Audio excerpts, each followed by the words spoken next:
வீடியோக்குள்ளே போகிறதுக்கு முன்னாடி நம்ம ஸ்பான்சர் பாருங்கள். ஒரு யூஸ்ஃபுல்லான விஷயத்தை நீங்கள் தெரிஞ்சுக்கோங்க. கண்டிப்பாக எல்லாருக்கும் யூஸ்ஃபுல்லாக ஜஸ்ட் சிம்பிளாக இன்ஸ்டாகிராம் வச்சு ஃபேஸ்புக் ஒரு ரோஸ் போட்டு ஒரு டேட் 300 to 300 அவரை ஜாயின் பண்ணலாம். ப்ளஸ் இது ஒரு 5 minutes தான் ஸ்பெண்ட் பண்ண போகிறோம் அப்படின்றதுனால யார் வேணால் பயன்படுத்திக்கலாம் இந்த ஆப்பர்ச்சுனிட்டி. இது கொஞ்சம் டீட்டெயிலாக பாருங்கள்.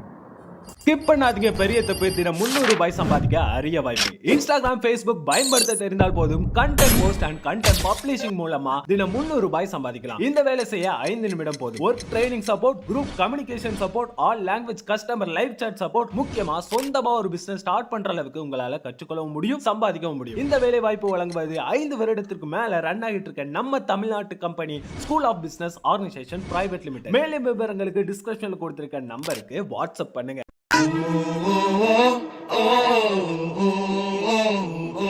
மதுரை 18ஆம் படி கருப்பின் வரலாறு. அந்த 18ஆம் படி கோவில்ல இருக்கிற அந்த 18 படிகளும் படிகள் கிடையாது. மாந்திரிக செய்கிற மந்திரவாதிகளின் ஜீவ சமாதி அது. அதுக்கு மேல நான் 18ஆம் படியான் கருப்பு உட்கார்ந்துருப்பாரு. இந்த 18ஆம் படி கருப்பு மதுரையில எப்படி உருவானாரு? பாண்டியன் நாட்டுல இருக்கிற அழகர் கோவிலுக்கு சேல நாட்டு மன்னன் வராரு. அழகரை பார்த்தோன்னே அவரோட அழகுல மயங்கி பிரமிச்சு போய் நிக்கிறாரு. இந்த அழகரை எப்படியாச்சும் கடத்தி நம்ம நாட்டுக்கு கொண்டு வரணும்னு எவ்வளவோ திட்டம் போடுறாரு. அந்த சேல நாட்டுல உள்ளவங்கன்னா சொல்றாங்க அது ஒரு சக்தி வாய்ந்த சிலை, அதை அவ்வளவு சீக்கிரம் கொண்டு வர முடியாதுன்னு. எப்படியாவது அந்த சிலையை எடுத்துட்டு வந்துடணும்னு 18 மந்திரவாதிகளை ஏற்பாடு பண்றாரு சேல நாட்டு அரசர். அந்த மந்திரவாதிகளும் சொல்றாங்க அந்த கடவுள் ரொம்ப சக்தி வாய்ந்தவர், மாந்திரிகம் தாந்திரிகம்னா செஞ்சுதான் அந்த சிலையை கட்டுப்படுத்தி எங்களால கொண்டு வர முடியும்னு சொல்றாங்க. அதுக்கு நீங்க எங்களுக்கு காவலுக்கு யாரையாவது அனுப்புங்கன்னு சொல்றாங்க.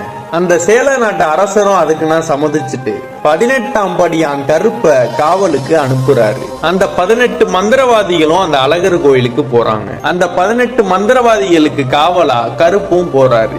அந்த மந்திரவாதிகள்லாம் கோயிலுக்குள்ள போனோன்னு யாரோட கண்களுக்கும் நம்ம தெரியக்கூடாதுன்னு ஒரு மாந்திரிக மைய கண்ணுல தடவுறாங்க. அந்த அழகரோட அழகுல இந்த மந்திரவாதிகளும் மயங்கி போயிடுறாங்க. இந்த 18 மந்திரவாதிகளும் உட்கார்ந்து மந்திரம் செய்து அந்த அழகரோட சக்திய கொஞ்சம் கொஞ்சமா எடுத்துக்கிட்டே இருக்காங்க. இது தினசரி நடந்து கொண்டே இருக்கிறது. அந்த அழகரோட முகப்பொலிவும் கொஞ்சம் கொஞ்சமா குறைஞ்சுக்கிட்டே வருது. இந்த 18ஆம் படி கருப்பும் அழகரை பார்க்கலாமேன்னு போறாரு. அவரும் அந்த அழகரை பார்த்து அழகுல மயங்கி நிக்கிறாரு. இங்க நடக்கிறது எல்லாமே இந்த கோவில் பூசாரி கனவுல அந்த அழகர் சொல்றாரு, என்னை திருடி செல்வதற்காக 18 மந்திரவாதிகள் என் கருவறையில் மறைந்து உட்கார்ந்து இருக்காங்க, என்னை காப்பாற்றுன்னு அந்த அழகரும் சொல்றாரு. இவர் இந்த பாண்டிய நாட்டு அரசர்கிட்ட போய் இதை நான் சொல்றாரு. அந்த அரசரும் ஒரு வழி கண்டுபிடிச்சு தினந்தோறும் அந்த பிரசாதம் வைக்கிற அந்த பொங்கல்ல நிறைய மிளகு சேர்த்து வைக்கிறாங்க. அதெல்லாம் சாப்பிட்ட அந்த 18 மந்திரவாதிகளுக்கும் மிளகோட காட்டத்தினால அவங்க கண்ணுல பூசின அந்த மையினா அழிஞ்சு அவங்களோட உருவனா தெரிய ஆரம்பிக்குது. அந்த 18 மந்திரவாதிகளும் அந்த ஊர் மக்கள் கண்களுக்கு தெரிய ஆரம்பிச்சிட்டாங்க. அந்த மந்திரவாதிகள் இந்த அழகரை எங்கள் நாட்டுக்கு கடத்த வந்தது உண்மைதான், ஆனா அந்த அழகரை பார்த்து அவரோட அழகுல மயங்கினதும் உண்மைதான். அந்த 18ஆம் படியான் கருப்பும் வெளியில வராது. எனக்கு இங்க இருந்து சேல தேசம் போக விருப்பம் இல்ல, அதனால இந்த கல்லழகருக்கு நான் காவலா இருக்கேன்னு சொல்றாரு. இந்த 18 மந்திரவாதிகளும் நாங்கள் எல்லாரும் செய்தது தவறுன்னு சொல்லி எந்த அழகரை நாங்கள் கடத்த சென்றோமோ அந்த அழகருக்கு காவலா நாங்க இருக்கோம், அந்த பொறுப்பை எங்களுக்கு கொடுங்கள்னு சொல்றாங்க.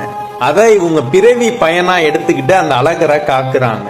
18 மந்திரவாதிகளும் வடக்கு நோக்கி அமர்ந்து தவம் செய்து தங்களுடைய உயிரை தாங்களே ஜீவசமாதி படுத்தி கொண்டார்கள். அந்த ஒவ்வொருவரும் ஜீவசமாதி படுத்தி கொண்ட அந்த இடத்தை தான் 18 படிகளாக அமைச்சிருக்காங்க. இவங்களோட சேர்ந்து இந்த 18ஆம் படியான் கருப்பும் காவலுக்கு நிக்கிறாரு. அவரோட உத்தரவு இல்லாம எதுவும் உள்ள போகவும் முடியாது, வெளியே வரவும் முடியாது. கூப்பிட்ட உடனே வந்து நிக்கிற தெய்வம் பொய்யா தெய்வம், அதுதான் இந்த 18ஆம் படி கருப்பு. உண்மை எங்க இருக்கோ அவங்களுக்கு பக்கத்திலேயே இருந்து வெற்றி பெற செய்யக்கூடிய தெய்வம் அப்படின்னா கருப்புக்கு நிகரான தெய்வம் எதுவுமே இல்லை.